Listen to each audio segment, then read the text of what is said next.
Today's guest is Dan Edwards. Dan's a web and user interface designer. He's going to talk to us about his successful community-driven project, Oozled, a curated resource for everything creative. He'll also tell us a story and share about his life as a freelancer. Let's get to know more about Dan Edwards.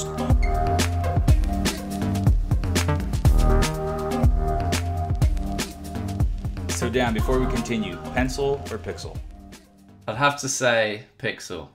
And if I could choose between never picking up a pencil again or never working on, with pixels again, then I don't know, man. I'd really struggle with that. But that's a good way to view it too. I think it would have to be pencil. But in the case I don't think that's ever going to happen, I prefer pixel. So even though I come from like a graphical background, like an art background, my handwriting sucks, my drawing isn't great. So I think pencils hate me, so I'm going to stick with pixels. Cool, man. Cool. So for the folks that don't know about who you are and what you do, can you give us a little introduction? Yeah, sure. So I'm a freelance web and user interface designer. I tend to sort of just say designer. But yeah, so I work with, various sort of small companies and startups generally, but I've worked with some like bigger corporations too. But a lot of them tend to be kind of like NDA projects and actually not the most interesting ones. So the more interesting projects are the ones that I've worked with like exciting people that have their own products and stuff, their own services. So yeah, that's what I do. Very cool. So what was it that led you into user interface design and web design? What was it that led you in this career path? I think it was really the freedom of it. So as I said, I came from like an art background and a graphic design background. I loved graphic design at school, which was actually more graphic products. We had one computer. Everything was actually physical. We'd make like packaging out of stuff, and that was cool, and I really enjoyed that. But the minute I got to go on a computer was like my favorite time, because I just get to. It was like a new canvas, it was like getting this blank canvas and just being able to draw, but it's on the, it's kind of feels different, to something that I'd been doing for so long. And as I said, my drawing skills aren't particularly great, so being able to have like software that allowed me to manipulate that was really exciting to me. And then obviously when the web came, when I started playing on the web, that kind of opened up a whole nother dimension for me. So I guess it was really just because it was the only thing I was actually any good at. I thought I was good at business studies, but we have GCSEs and I didn't do too well in that. But yeah, I did okay in art, and I went on to do graphic design at college. And in my second year, I did my web design module. And at the time, I was also working like a surf shop, and they had a website, and they asked me, you're doing graphic design, can you do some updates for us? And so, I did some updates on their site, and it's actually a story that I had. So when I was at the surf shop, and my kind of first taste of, I call it like real world design, like doing something that's not done in like in curriculum, was when I was asked to do the logo for the surf shop. And I actually, it was really bad, but I basically saw a photo of like his surfer, as like a silhouetted surfer, and I thought, I'll just like trace that and vectorize it and make it into a logo. And so I did that, and they got like all this signage done, all these printed materials done, and then we got threatened to take him to court because we'd used this guy's artwork, and I was only like 17 at that time, so I was just like, oh my god, what have I done? Obviously I just stole somebody's work, so but I didn't really know those kind of things. I didn't learn. Nobody tells you that in college, because in college we're like just taking anything, taking photos and, giving content all the time. But so we just use whatever. But so I just thought I'd do that with the web. I'll just search for an image and I can use that. So yeah, I had to like redo it and at my own expense, and it scared me a lot. But that was my first real introduction to like web design and design in like a professional sense, kind of. Wow, and that was an introduction to the legalities of things. Yeah, yeah, absolutely. You know, don't steal people's work. It's pretty obvious, but when you're 17, you know, I'm sure there's probably a lot more savvy 17-year-olds than I was, but I just kind of thought, oh, I'll be all right. Like, who's going to see this little logo on like a little local surf shop? But I didn't realize the photo was actually taken by a guy like 30 miles from here, so he saw it. And yeah, sent us an irate email.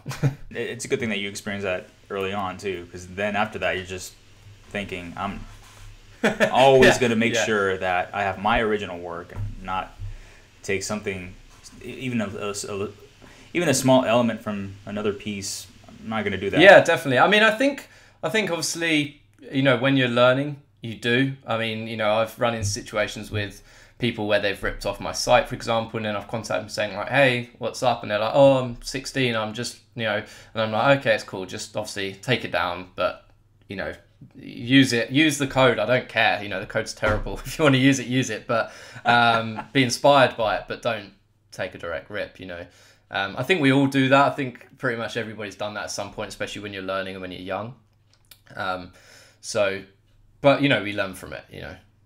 I just learned in the hardest way possible, where, you know, my boss went crazy and yeah, it wasn't cool. Well, I imagine your boss was like, I spent so much on this material, you know, banners and signs and whatnot, and you're probably because I worked in the surf shop. I think he was pretty cool. I think he just let me off. Like, he was just like, "Oh, you're an idiot," but you know, we sorted it out. Like, the guy didn't sue us. We just had to remake the stuff, and you know, he was really cool about it. You know, I was pretty lucky there. I don't know if I actually ended up working in the surf shop like extra hours or not, but he just let me off pretty much. So.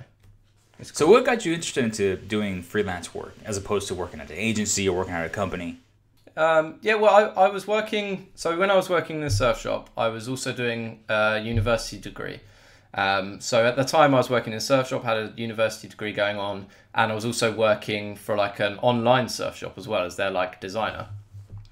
Nice. And then with that, I was also doing a little bit of freelance work for anybody that needed it. So like friends and family and stuff like that. After I made the decision to actually leave, I left my university after a year. I dropped out. I wasn't enjoying it. I found the course really outdated, but I know that's generally a problem with like anything web related. It's just absolutely struggle to keep up. But for me, it was just not exciting me, and I wasn't challenging me. So at that point, I used those like 2 days to pursue freelance work. And I managed to get in with like a local agency who would give me like 2 days a week freelance.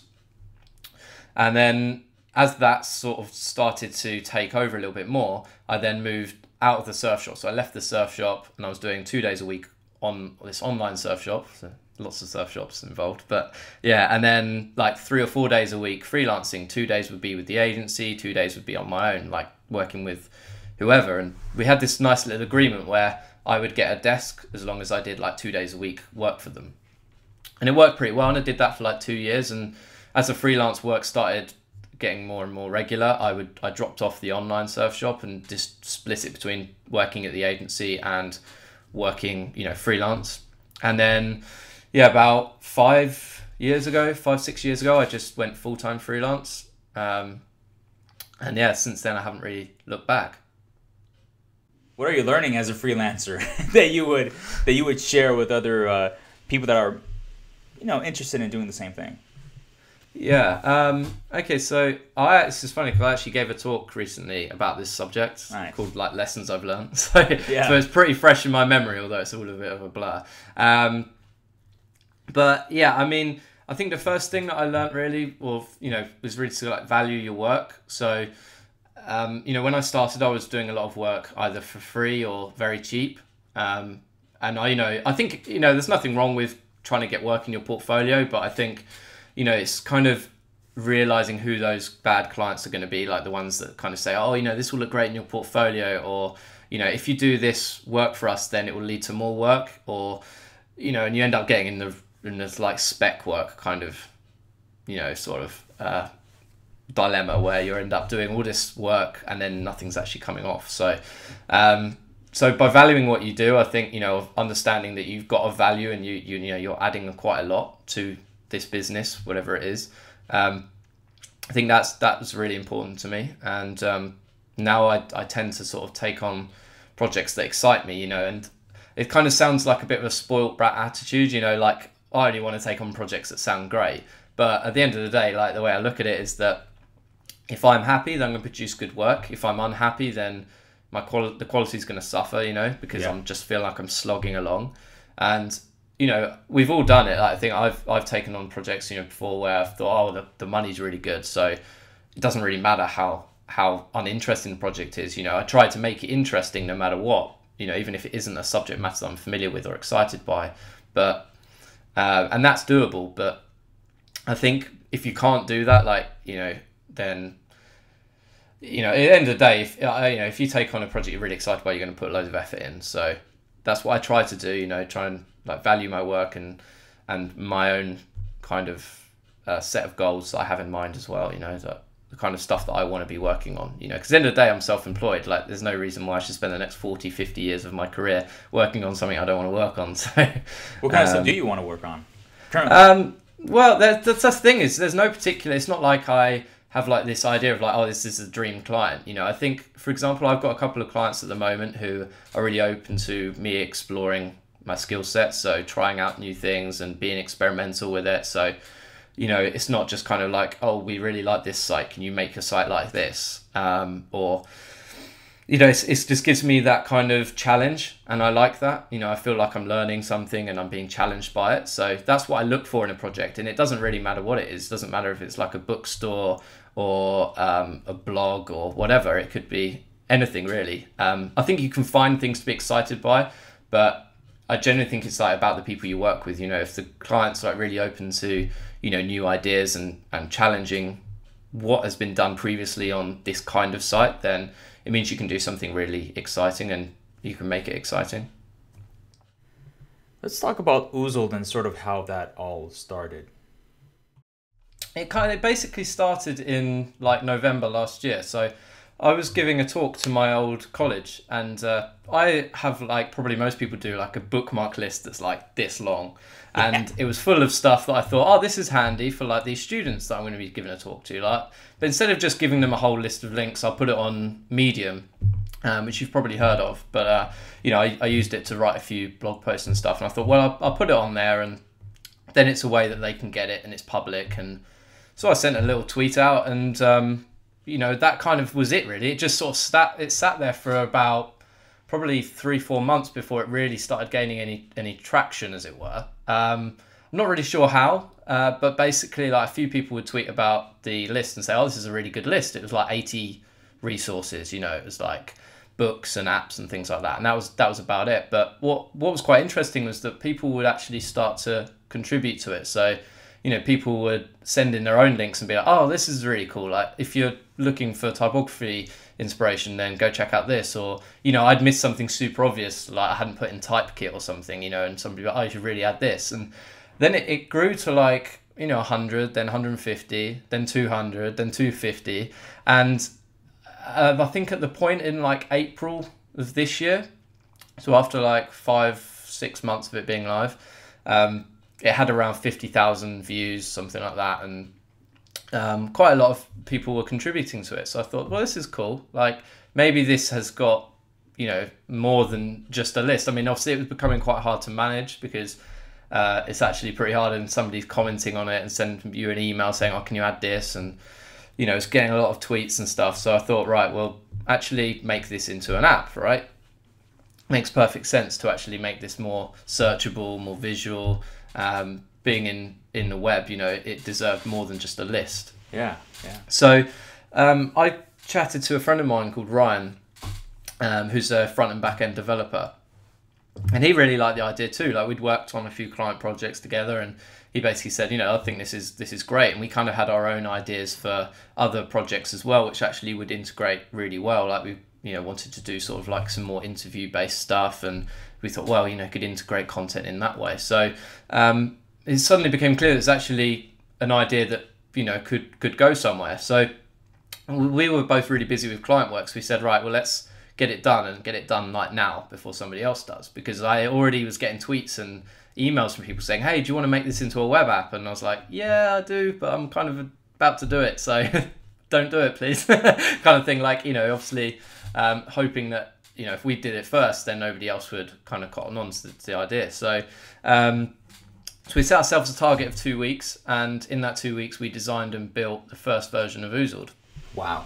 And and this is between client work too. I mean, you have other things to do. So between client work, we both had clients on at the time. I know that we both sort of were trying to manage that as well as doing Oozled, but our focus was really for that 2 weeks was on Oozled. So yeah, it was really successful. You know, we launched a super simple version of the site, which was essentially basically just a visual representation of the list. But and between that sort of 2 weeks, we were collating our own resources, and we built it up to about 300 in total. And then yeah, immediately it started getting, you know, tweets, and people were writing about it and stuff. So I mean, to skip forward to now, we've now got, I think it's around just over 1,000 resources on the site, but around 350 are still under review or are in scheduled. So we've basically, yeah, it's... How do you manage that? Well, it's quite interesting because originally we just had, like, in the back end, it was ridiculous. I mean, it was no easier to manage than the list, because it was just a huge list of stuff. We'd have to go in and edit each one because we were adding like prices, a description. We were changing the URL to like a shorter URL if we could, and it was quite hard to manage. So just recently, actually, it's obviously an internal thing. We've actually made the whole process a lot easier by building in like a scheduling system, and the whole back end is now powered with Ajax, so it all loads on one page. So now we can just quite quickly open up a resource, add in what we need to do, click schedule, and it pushes to our scheduled list. So now we've got like, you know, over nearly 300 resources scheduled, which will publish like 2-3 times a day. So yeah, and today actually we just hit 5,000 users as well. So oh man, congratulations! Yeah, it's really cool. But you know, we never thought it would be something really that would necessarily get that kind of traction, because you don't need an account to use the site. You just need an account if you want to add stuff to the site. So as far as what you mean by 5,000 users, you mean 5,000 registered people? Yeah, registered users that like have signed up for an account. Yeah, I'm not sure on the traffic. I think, you know, I know we've passed well over like 300,000 visitors, but I don't know in terms of, I don't know exact figures on that. But yes, and you know, I think what was good about it, or what people seemed to like, was that they could create their own feed. So they could subscribe to a category like typography, and anything that was new would be published, like pushed to their RSS reader or and added to their feed. So obviously people like their own vanity URLs. So, you know, we decided if we built that and maybe encourage people to sign up, and they did. So we've only actually had one person delete their account as well. So we're managing to not annoy them, which is handy. I wonder what it was that made him want to opt out. I mean, that's pretty hard. Yeah, I mean, it's pretty don't know. Straightforward. I mean, because I'm a registered user. It doesn't look like, I mean, you don't spam anyone. No, I mean, send we don't, any emails, even. No, we don't do anything like that.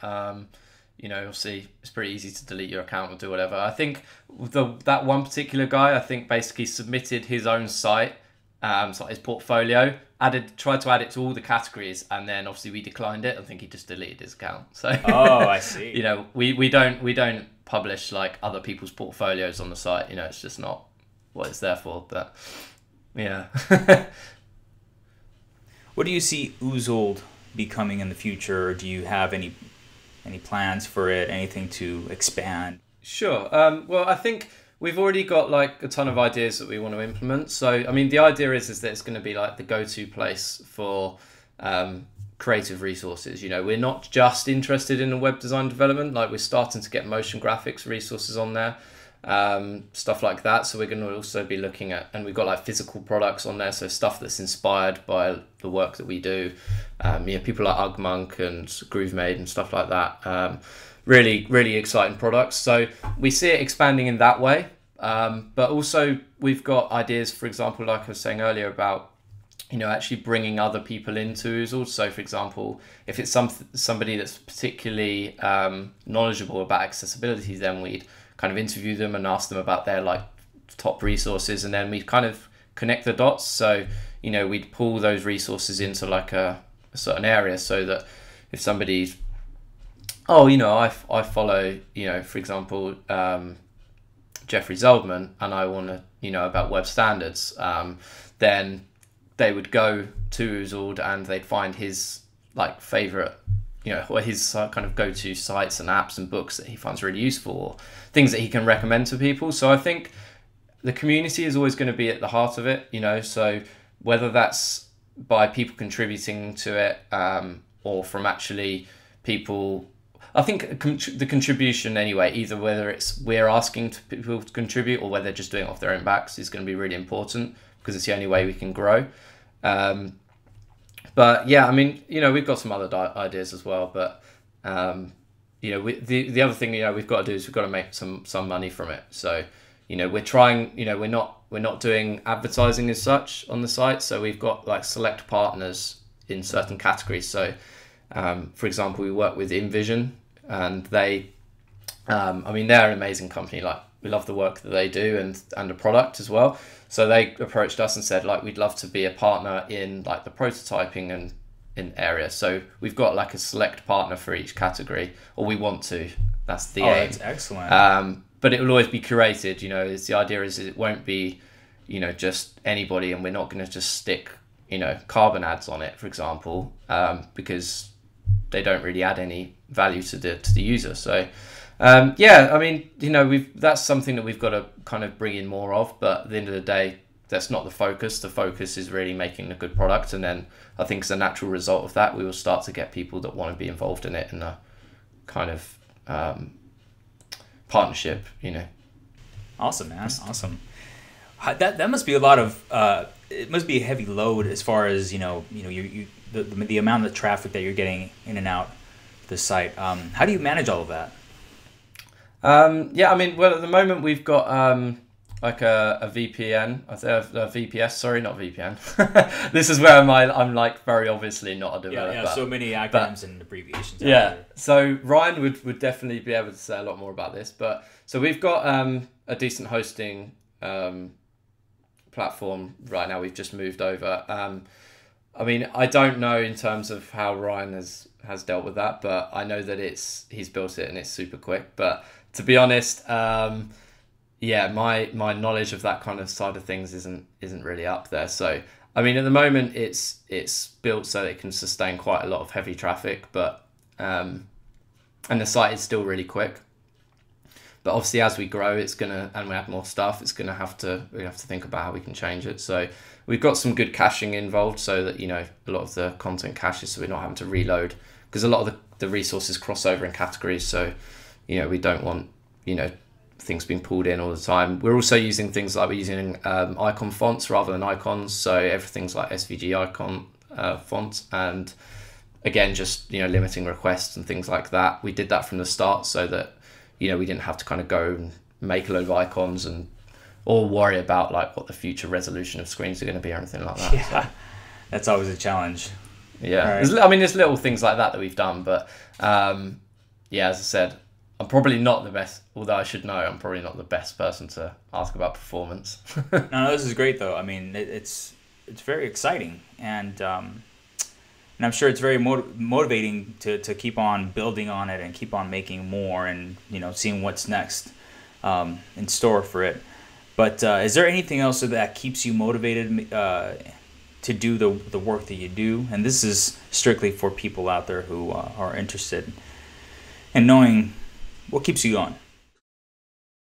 Okay. So, I've always said that side projects are a really good way to kind of take you away from a client project. If you're stressed out or you hit creative block. But to be honest, in regards to staying motivated, I think exciting projects help. By having a project that excites you from the beginning means that you're not gonna, after a month, gonna feel like you're burnt out by it. But I also think just having like a decent social life, like actually getting outside, and whether it's just going out on your mountain bike. I ride a bike fairly regularly, and I surf, so I do stuff like that. And I think, to be honest, having something else that you can focus your mind on can really help. It's probably what everyone says, you know, when you hit creative block. I think the worst thing to do is just sit in like Photoshop or, you know, a TextMate or whatever you're using and just sit there with the cursor just blinking. You know, it's just, it doesn't work, you know. So I think really, I mean, for me, a side project helps. But the other thing is, like, I designed some t-shirts for Cotton Bureau recently, and that was because, you know, I wanted to get a t-shirt on Cotton Bureau, but also it allowed me to like open Illustrator for, you know, I don't open it that often, and like actually just play around with that and see what designs I could come up with. So that was pretty fun. And again, it wasn't like, it's not paid. You know, there is a way to make money from it, but you know, the t-shirts I didn't make any money. So again, just having like that, something else to focus on, helps you stay motivated, because you kind of just take your mind off. I mean, I get bored so easily. So, you know, Oozled we have to keep adding to and keep evolving, otherwise I'll get bored of it, you know. And I don't think I don't get long enough on a client project to become bored of it. You know, we work on, you know, maybe for like a few months, but it's not like, I don't really have any clients that are every single week for years and years and years. I have repeat clients, but they generally are small projects at a time. So I think if you're like me and you get bored really easily, then I think you've just got to just play around and like have fun with stuff. So as I said, whether it's like just, you know, I did a poster design, you know, one day when I just got bored, so I thought, oh, I'll just make a poster and stuff like that. I think that's the great thing is, you know, I don't think anybody's got into design just because they happen to be good at it. It's generally because they like design. So, you know, if you're bored, then just do something else, you know. On that note, what would that be your piece of advice to any aspiring freelancers or just designers in general? Well, obviously, I mean, I was going to say my advice wouldn't be, if you're bored, go do something else necessarily, no. But definitely have something else that you can like almost vent on. So, you know, it's like when you're frustrated with any project, you know, whether it's a side project or a client one, then just think, okay, I'm going to go and spend half a day learning, you know, something, a new skill maybe, or just going for a run, you know, even that helps me, you know, just going outside, you know, is a great help, because I work from home, so it's quite easy for me just to sit here all day and not move. So, you know, if you get outside, then that helps. I said having good social life and being sociable, and I found like going to events, things like that really help. Again, just getting out and meeting people. So many people I know on Twitter that I very rarely meet, you know, maybe see them 2-3 times a year, but we now collaborate on projects together, or, you know, we hang out when we go to events. And yeah, I think be involved with the community and like, you know, write blog posts and just put out as much as you can and put your energy into everything you want to do. So, you know, whether it's playing the guitar or if it's designing a poster, t-shirt, just have fun with it, you know, and just, I think, remember not to sort of sit there and procrastinate forever. You know, I think it was Jessica Hirsch actually that kind of came up with the term procrastinating, you know, when you kind of, we're doing this work. And I mean, that's kind of what Oozled was, you know. I was just sort of making up this list and procrastinating, really just collating these resources, but then it ended up turning into a project. And then, you know, by doing some designs for Cotton Bureau, I'm now getting more like that kind of work in, so I'm kind of, it's leading to other work. So yeah, I think to procrastinate is good, but just, you know, probably limit how much you do. Yeah, absolutely. What books are you reading right now, man? Is there anything that keeps you inspired, or any tactical books that you would recommend for other designers, other people out there? Well, it's tricky because I have a lot of design books. Like, my shelf is full of design books, but some of the ones that I find particularly interesting are generally not particularly design. Well, they are design, but they're not like books about HTML and CSS, for example. So I've got a book which is Ogilvy on advertising, and it's things like that are really interesting because they're old books that were written like years ago, but a lot of the principles still count today. But then also, to be honest, I just like reading books like An Idiot Abroad or something, you know, like completely different, like something that's not design related. But I guess if I was to recommend some books, then I think the guys at Five Simple Steps are doing some really good books. They've got and I'm so glad they're back too. That was kind of scary. I know, yeah. Well, I'm really happy that they're back because, you know, they do these awesome little pocket guides which are like 5,000 to 7,000 words, and they're really digestible, and you can just pick one up and have it in your pocket. So there's one by Jerry Cody on color accessibility, which is really interesting, and so I think those kind of books are quite valuable. You know, little sort of bites of information, because, you know, and I've got the bigger sort of books as well, but I don't have the patience to. As I said, I get bored easy, so I'm chapter 6 of, you know, CSS for beginners or whatever, and you're just like, oh, nah. But that's just me, you know. I think if you want to learn something like that, then maybe for me, I'm more of a visual person, so something like Treehouse would work better for me. But yeah, for little snippets of information, I really rate those Five Simple Steps books for sure. Awesome. What besides the future of Oozled, which looks very bright, very good, is there any other exciting thing that you're working on that you could share? Yeah, I am working on some exciting projects, but I mean, like, for one that I'm working on at the moment, I can say, but I don't know when it will be live. It's a project for Caitlin Stacey, she's an actress from LA.